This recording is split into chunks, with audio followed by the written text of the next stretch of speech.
பிள்ளைகள். எங்களுக்கு எல்லாமே எங்கள் மக்கள் தான். அதனால் மக்களை நம்பி மக்களுக்காகவே நிற்கிற பிள்ளைகள். எங்களுக்கு உங்களால் இயன்றதை கொடுத்து வலிமைப்படுத்துங்கள்.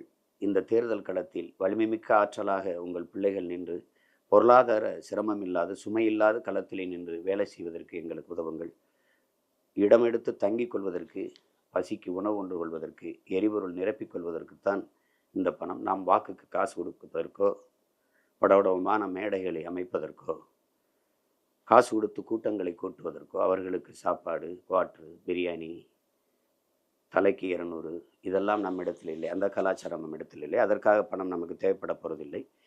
ஆனால் அடிப்படை தேவை ஒன்று இருக்கிறது, அதற்கு தேவைப்படுகிறது. எனது அன்பு சொந்தங்கள், எப்போதும் போல இதுவரை எங்களை இருகரமும் பிடித்து இழுத்து கொண்டு வந்து விட்டீர்கள். இந்த விக்கிரவாண்டி தேர்தலையும் கடந்து, அதற்கப்புறம் இருக்கிற உள்ளாட்சி, அதற்கப்புறம் 26 தேர்தல்,